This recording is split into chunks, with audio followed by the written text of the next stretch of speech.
그래서 오늘 발표 내용도 SG33의 활동 중에서도 자율주행차와 관련한 표준을 좀 소개를 드리고 그게 어떤 의미라든지 그런 것들을 한번 참가자분과 한번 공유해 보도록 하겠습니다.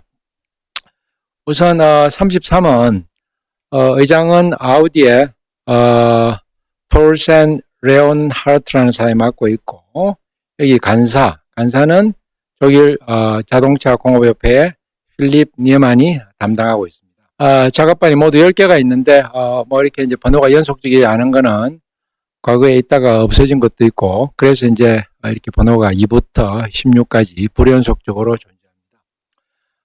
33에서 가장 핵심적인 작업반은 워킹그룹 2, 전통적인 승용차의 차량 동력화에 관한 표준을 만드는 작업반이었습니다.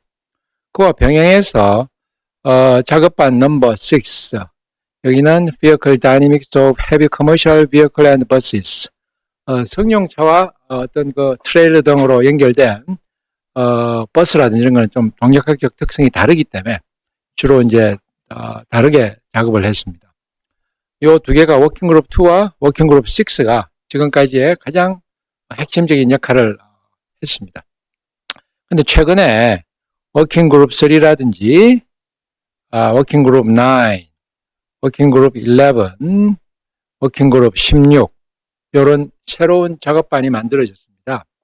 워킹그룹 3는 제목이 Drive Assistance and Active Safety Function, 뭐 쉽게 말하면 우리가 많이 알고 있는 ADAS 시스템, Advanced Driver Assistance 시스템에 대한 성능을 평가하기 위해서 만들어진 지가 한 2년 정도 되는 그런 작업반이고, 작업반 워킹그룹 9은 Test Scenario of Autonomous Driving Vehicle, 요거는 작년에 만들어졌습니다.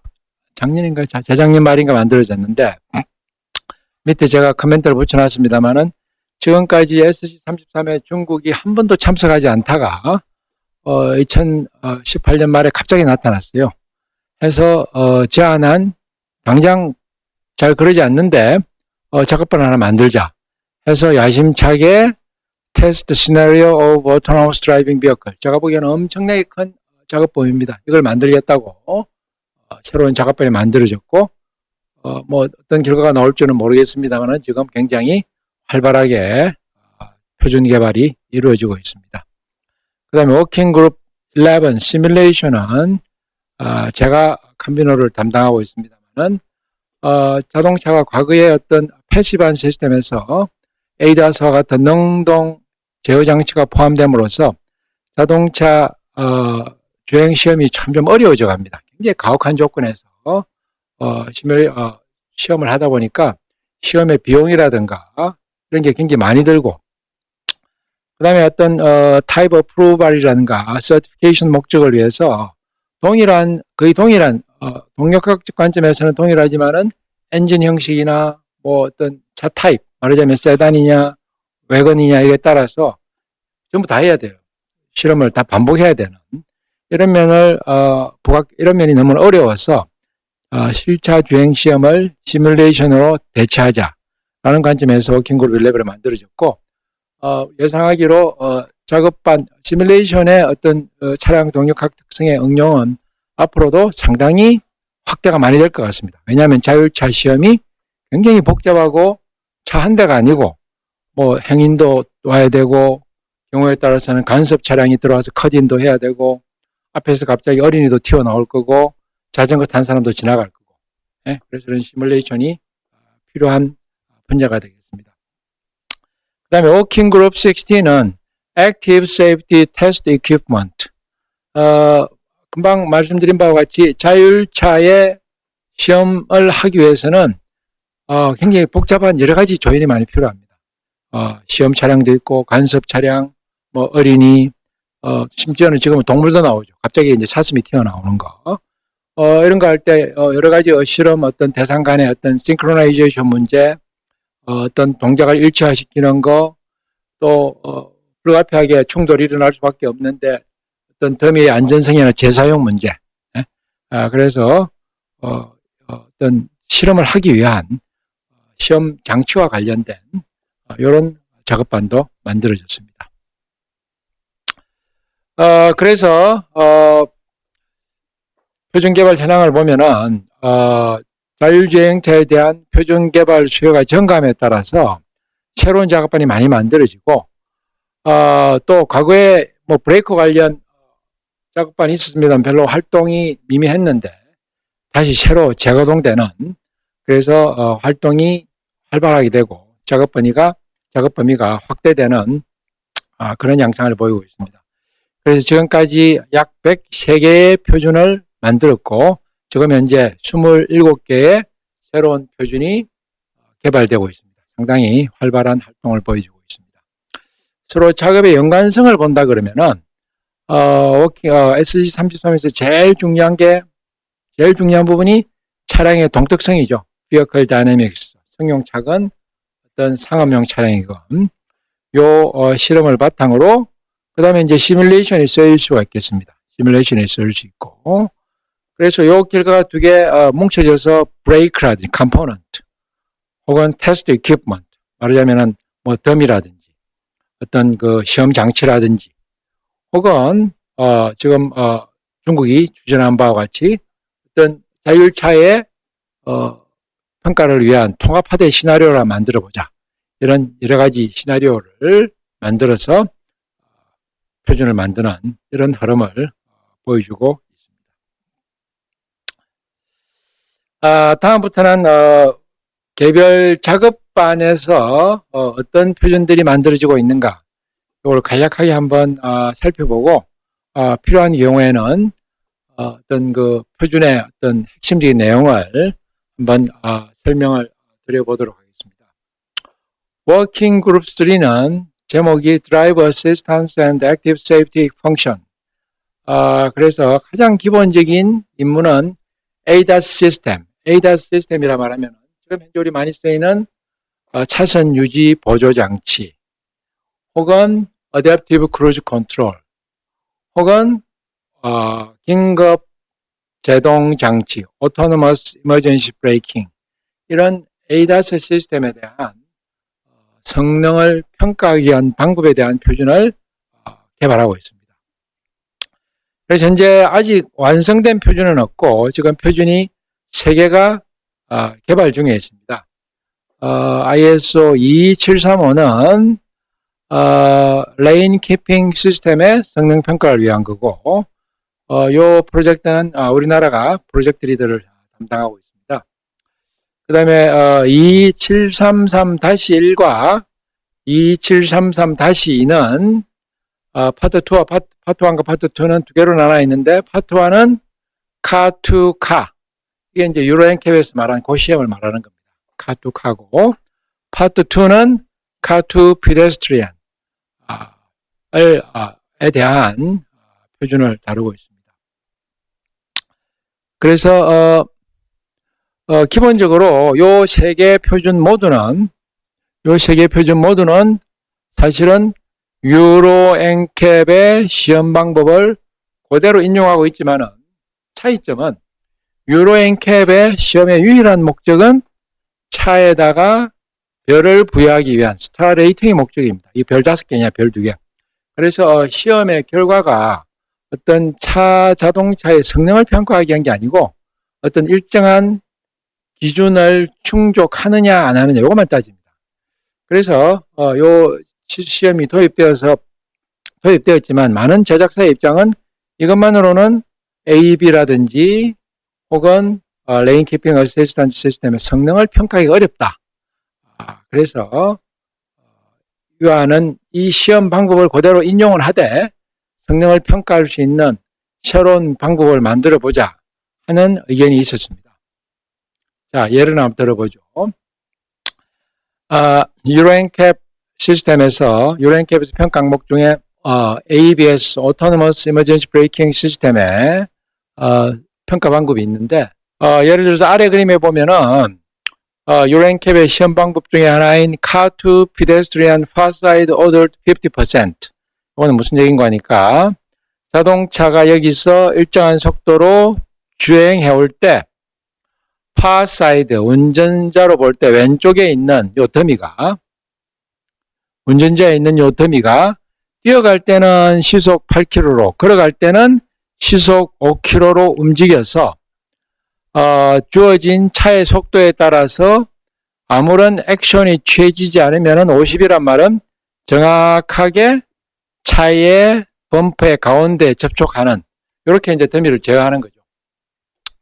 이렇게 이제 더미를 움직였을 때 자동차에 탑재된 영상 센서와 그다음에 레이더 센서를 이용해서 요 보행자를 인지하고 차를 세우는 장치가 되겠습니다. 그래서 유로엔캡에서 이제 안전성 항목으로서 평가를 하고 있는데, 유로엔캡의 방법은 최저 속도, 자동차를 20km/h에서 5km씩 속도를 올립니다. 올렸을 때 충돌을 회피할 수 있는 최고 속도가 얼마냐? 예를 들어 최고 속도가 50이다. 그러면 그게 그냥 평가의 유일한 목적입니다. 그게 이제 스트레이팅이 그러면 몇 점 점수를 부여해서 평가를 하는 건데, 저 ISO 2733-E에서는 이런 뿐만이 아니고 성능과 안정성을 보는 데는 좀 더 다양한 평가 지표가 있어야 되겠다. 자, 예를 들어서 물론 제일 중요한 거는 충돌을 회피할 수 있는 최고 속도도 굉장히 중요한 성능입니다만은, 자, 더미를 충돌하기 전에 여러 가지 면을 볼 수 있는데, 실제 브레이크가 작동하기 전에 운전자에게 시각적이나 청각적인 경고가 발생합니다. 앞에 뭔가 문제가 있다. 그러면 이 경고가 과연 얼마 전에 발생하느냐? 요 경고가 발생이 이럴수록 성능이 충돌을 피할 확률이 많아지는 거죠. 이 경고 발생 시간은 예를 들면 센서의 성능이라든지 센서의 광각이라든지 어떤 CPU의 처리 속도, 이런 게 관계되는 겁니다. 그 다음에 언제 시간이 발생했느냐. 그 다음에 이게 경고를 알았지만은 제동장치가 작동하는 시간과 딜레이가 있을 수밖에 없어요. 이 딜레이가 얼마냐. 이것도 굉장히 중요한 성능 지표가 되겠습니다. 그래서 실제로 유압의 자동차에 제동을 가하더라도 감속도가 발생할 때까지는 한 0.5초 정도 미케니컬 딜레이가 존재하죠. 그 다음에 이제 실제 제동으로 인해서 넘어가는데, 그래서 제동장치 작동 시간인데, 요 급제동이 발생되는 요 구간에서 굉장히 여러 가지를 알 수 있어요. 첫 번째는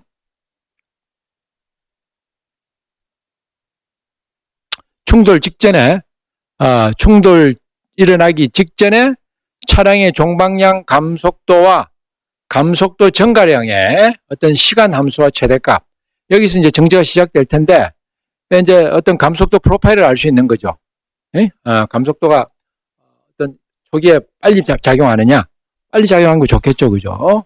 이런 걸 이제 보자. 그 다음에 차가 급제동을 하게 되면 똑바로 안 갈 겁니다, 아마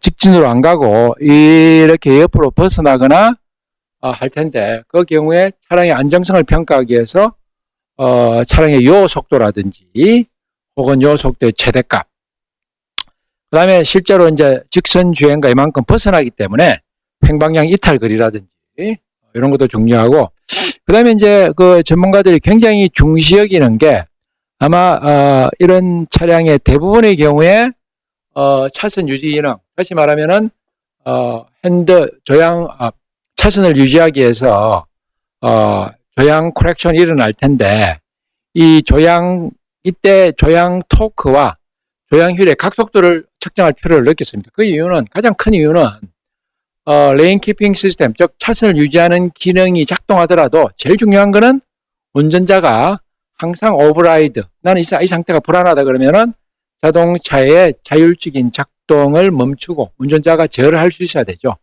그죠? 그래서 이 부분도 이 표준의 성능평가 항목에 포함을 시키는 그런 작업이 이루어지고 있습니다. 요약하면은 단순한 스타레이팅을 위한 충돌 회피 최고 속도를 측정한 게 아니고, 자동차와 오토노머스 이머전시 브레이킹 시스템의 실질적인 성능을 볼 수 있는 여러 가지 성능 지표, 퍼포먼스 매트릭을 만드는 것이 시험의 목적이 되겠습니다. 자, 그 다음에 워킹 그룹 11은 시뮬레이션에 대한 표준을 개발합니다. 아까 잠깐 설명드렸다시피 한 10년 전만 해도 자동차에 굉장히 다양한 어떤 동종합격 특성이 있는데 하나하나가 개별적이고 하나하나가 이렇게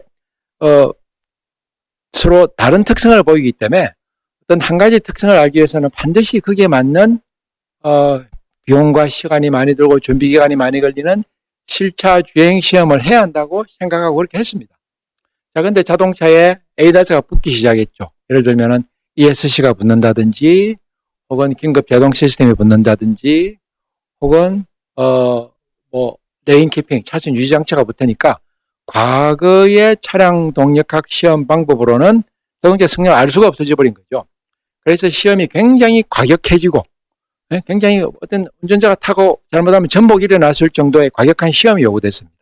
그 말은 비용이 많이 들고 준비에 시간이 걸리고 어려워지기 시작한 거죠. 그래서 이제 나온 아이디어가 시뮬레이션을 이용하자. 시뮬레이션을 이용하는 건 좋은데 뭐 굉장히 좋은 방법이지만은 가장 근본적인 질문은 뭡니까? 시뮬레이션을 이용했을 때 과연 그 결과가 실제 차량의 거동과 일치하느냐 안 하느냐 이거죠. 참 어려운 문제였습니다. 물론 시뮬레이션은 좋지만은. 그래서 이 워킹 그룹 11의 가장 큰 미션은 자동차 시뮬레이션의 결과를 얼마나 신뢰할 수 있느냐.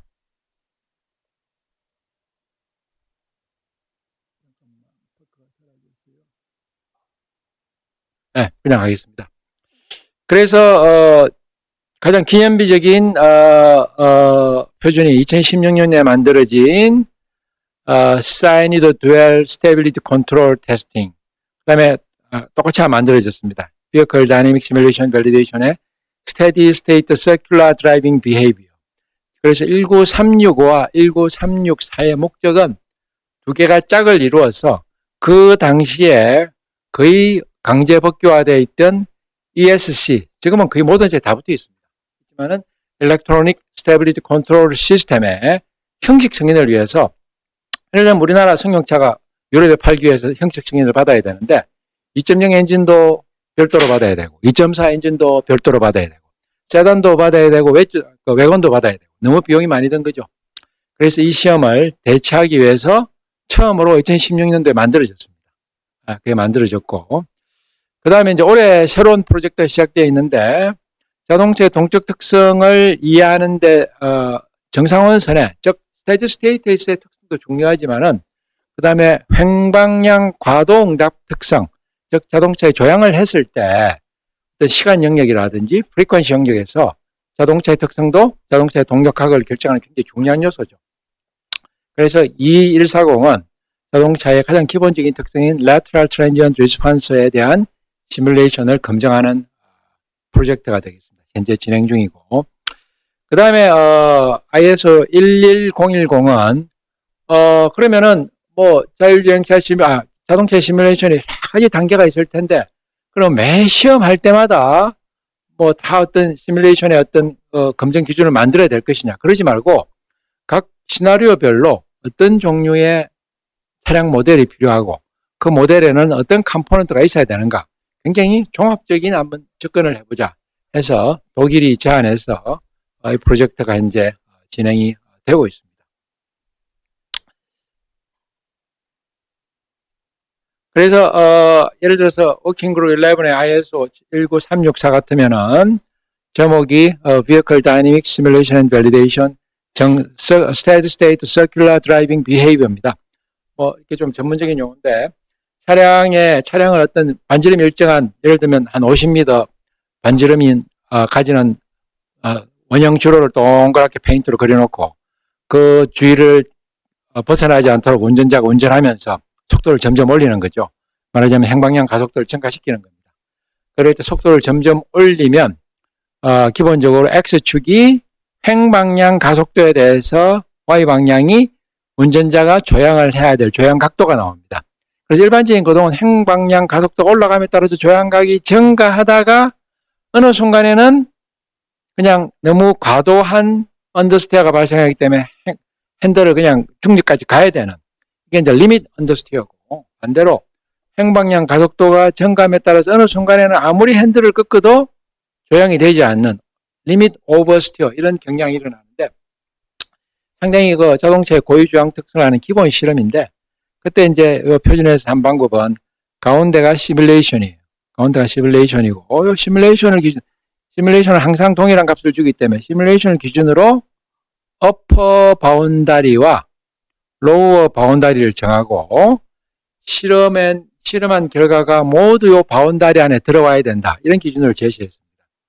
그래서 그 당시로서는 이걸 해본 적이 없는 거의 아주 처음 시도되는 그런 성과였습니다. 그래서 이게 이제 안착이 된 지금으로서는 많이 쓰이고 있는 아마 ESC 타입 어프로벌에 지금 많이 적용되는 그런 표준이 되겠습니다. 넘어가고 그 다음에 좀 소개해드릴 거는 이제 11010 요거는 이제 독일이 제안한 표준인데 뭐 이제 저 시뮬레이션도 여러 가지를 해봐야 되죠. 예를 들어서 가장 간단한 거 차를 정지 상태에 세워놓고 과연 정지 상태에서 핸들을 돌릴 때 얼마만큼 힘이 들겠느냐 이런 시험부터 금방 제가 설명드린 정상 상태 원선의 시험 뭐 보통 많이 하는 시험이고 그 다음에 이제 자율주행차가 되면은 옆에 이제 카딘 갑자기 들어오는 간섭 차량도 있고 갑자기 튀어나오는 운전자도 있고 갑자기 뭐 노루도 튀어나오고 이런 상황에서 그러면 주행 시험을 할 때 그 자동차가 가져야 될 시스템 예를 들면 조향, 현가, 제동, 타이어, 차체, 엔진 이런 게 어떤 모델의 정밀도를 가져야 되겠는가. 그 다음에 이런 시스템에서 굉장히 중요한 게 제어로직이죠. 제어로직을 단순히 어떤 소프트웨어를 구현할 것인가 아니면 하드웨어 앤드 루프로 구현할 것인가 아니면 여러 가지 방법이 있을 겁니다. 그런 거를 그림이 좀 작습니다만은 사용 목적에 따라서 예를 들어서 단순한 상하방향 승차감 테스트를 한다. 그럼 사실 복잡한 모델 필요 없죠. 상하방향 4번의 쿼드카 모델이면 충분하니까 그 경우에는 예를 들면 현가장치만 종료할 것이고 제동 필요 없을 거고 그래서 이 모든 케이스에 따라서 어떤 시나리오와 서브 시스템의 요구 조건이라든가 이런 거를 이제 전부 다 만들어 가자는 이런 굉장히 방대한 프로젝트입니다. 그게 이제 진행되고 있고. 그 다음에 오늘 마지막으로 말씀드릴 게 워킹 그룹 9입니다. 굉장히 흥미있는 건데 테스트 시나리오 오브 오토노머스 드라이빙 비어클 아예 대상을 자율차로 정했습니다.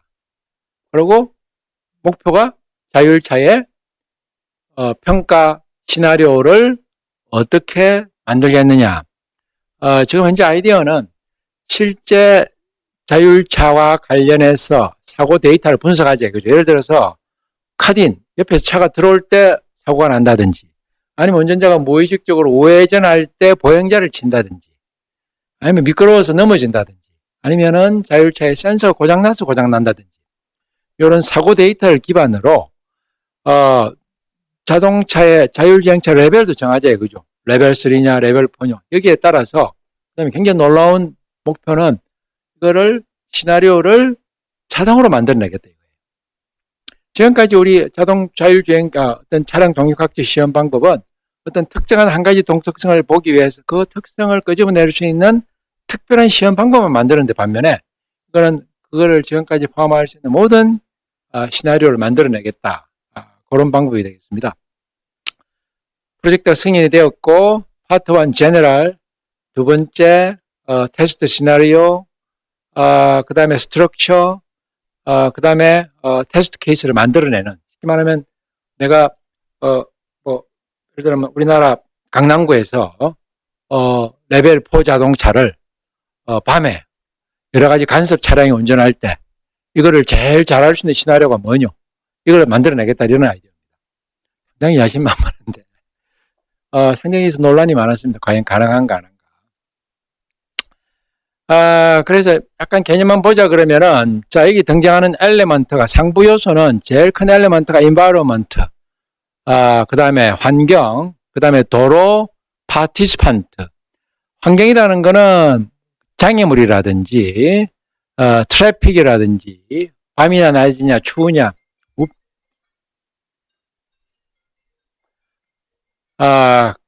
웨드라든지 이런 게 되어 있고, 도로라는 거는 어반 로드, 고속도로, 그 다음에 시내도로 이런 게 있고, 파티시판트는 굉장히 다양한 파티시판트가 있을 수 있습니다. 자기 차량도 있고, 그 다음에 상대 차량, 간섭 차량도 있고, 사이클리스트도 있고, 동물도 있고, 네? 이런 걸 다 고려하겠다 이겁니다. 다 고려하고. 자, 그 다음에 우리가 이제 여러 가지 실제 주행을 시험을 하다 보면 장애물이 많이 나올 텐데, 실제 자율주행차라 하더라도 그대로 성능이 발휘될 리가 없죠. 예를 들면은, 첫 번째는 perception limitation. 갑자기 이유는 모르겠지만은 카메라가 작동 안 하는 거예요. 그 다음에 두 번째 레이더가 작동을 안 한다. 네? 그것도 포함하게 됩니다. 그 다음에 트래픽 디스터번스. 가는데 갑자기 갑자기 들어온다거나, 혹은 앞차가 갑자기 급정지한다든가, 이런 거. 그 다음에 차량 동력학적 불안정성. 예를 들면 가다가 타이어가 빵꾸는 제일 쉬운 거는 타이어가 터지는 거죠. 타이어가 터진다든지, 혹은 한쪽 바퀴가 미끄럽다든지, 네? 이런 외란이 일어나는 것도 고려해서. 그 다음에 이제 예를 들면 시나리오 예시인데 잘 안 보이겠습니다. 하나 보면 메인 로드 그냥 달릴 때 첫 번째는 레인 키핑, 난 직선 가고 싶다 그죠. 그런데 자기 차가 가는데 갑자기 옆에 차 카딘 굉장히 위협적인 속도로 들어온다 그죠. 있고, 갑자기 앞에 가던 차가 나가버린다 그죠. 앞에 가던 차가 나가버리면 예를 들어서 ACC, Adaptive Cruise Control 쓰는 경우에는 아마 상당히 혼란이 올 겁니다. 이런 거 있는 거고. 그 다음에 자기 차가 어떤 이유인지 모르는데 갑자기 급가속이 일어나는 경우, 그 다음에 굉장히 곤혹스러운 거는 앞에 가던 차가 갑자기 급정지하는 거죠. 네? 이런 경우에 따라서 다 모든 상황을 고려해서 간섭 차량의 상호작용을 포함해서 차선 유지 및 회피 조향 이런 시나리오를 만들어내겠다는 일이고, 현재 굉장히 처음에는 황당하게 보이는데 의외로 지금 현상은 중국이 이걸 한다 그러면 모든 나라에서 관심을 보입니다. 어떤 마켓이 너무나 크기 때문에. 그래서 이렇게 딴 작업반보다는 굉장히 많은 어떤 참여자가 일어나는 아주 인기 있는 그런 작업반이 되겠습니다. 결과에 대해서는 모르겠습니다. 어떤 결과가 나올지는. 우리 표준의 결과는 명확하죠. 사람이 쓰지 않으면 아무 성과가 없는 거죠. 자, 그래서 결론적으로 지금 현재 자율주행차의 등장과 더불어서 표준에 대한 수요가 많이 증가하고 있습니다.